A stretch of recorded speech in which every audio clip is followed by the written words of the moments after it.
Welcome back. I'm flying solo today. I'm going to do a video review of one of my favorite toys of all time since when I was a little kid. Got a little special meaning to my heart.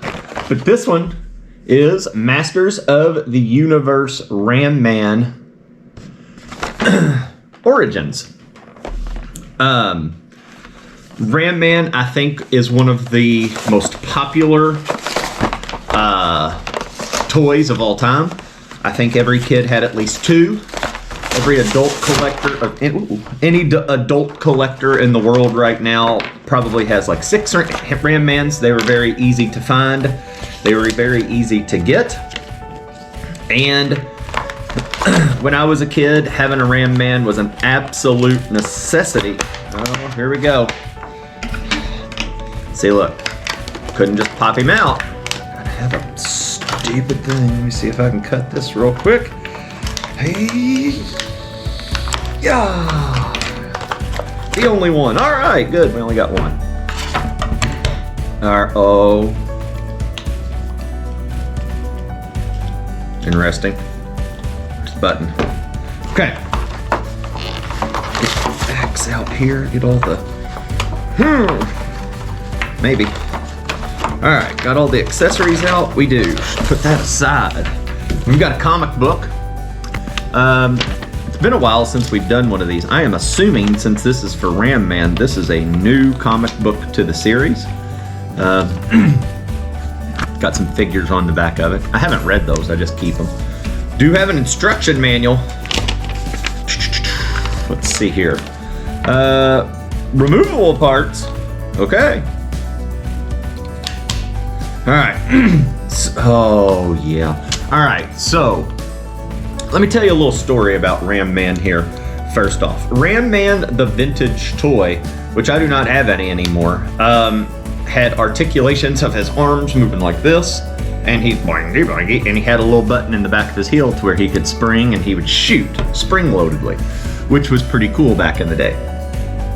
Now, Ram Man, kind of a short, stubby little action figure here, was actually my nickname in elementary school.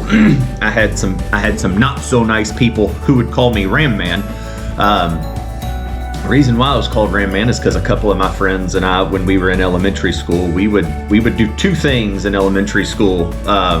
We would play, actually 3 things, because this 3rd thing came in later.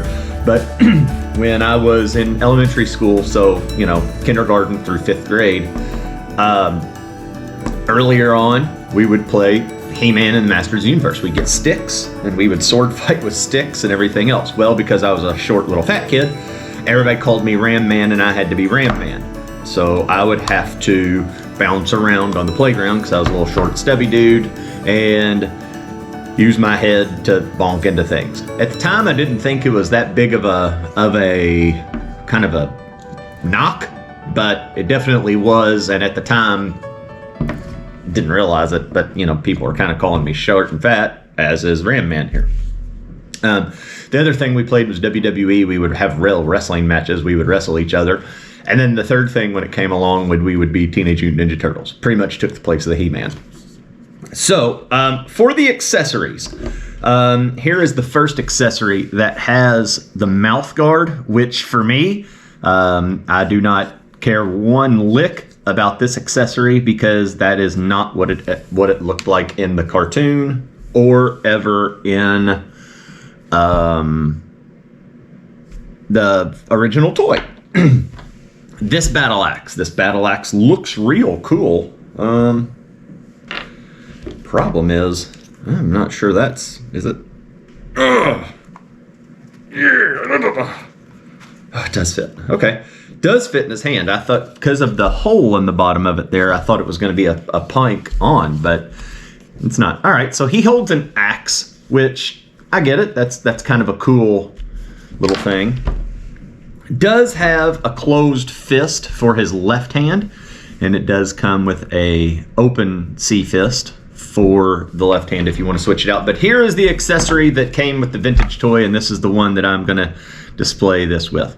Again, it is all silver, no dings. Now it does have kind of, if you can tell on the edge there, it looks got some chips, which is pretty cool. And you could put that into Ram Man's hand just like you could for the vintage toy. So that's the accessory I'm gonna have him with. Now the cool thing about this Ram Man, articulation in this world. Look, Ram Man can move. He's got articulation at the elbow. He also has an arm that falls off quite easily. It's the second time it's done that. This is soft plastic, which is awesome. Both hands can move. He can be posable. And he's got knee articulation to where he can kind of bend at the knee. I don't know why you would do that. Now, he does not have leg articulation to where these can move. They can twirl, as I hope you can see there. He can do the Dave Matthews dance. Open up my head and let me out, little baby. All right. But here's the cool thing. He does pop down. And let's see if we can make it pop up. I don't know how I did it earlier. Let's see. So he does click, and he has the spring load. Let's see if we can bring the camera down a little bit here. Let's see if we can make him. And he pops up. Let's do it one more time here. Whee! Pretty cool. This has actually been the toy from this line that I have wanted the most. And this is not a disappointment. I wish I would have got him sooner, but I love the fact that this toy is very good callback to its original. It's got the spring loaded, and we finally get a vintage looking Ram Man that has articulation. Finally! All right, for me personally, this toy is a 10 out of 10. It nails the look, it nails the personality, and it nails everything you can possibly have for this figure to have a vintage toy line look. 10 out of 10, but almost any Ram Man figure that you give me is going to be a 10 out of 10 because I freaking love Ram Man. All right, that's all for this one. That is Ram Man. I am Jeremy. That is Peace Out, Home Skillets. See you next time.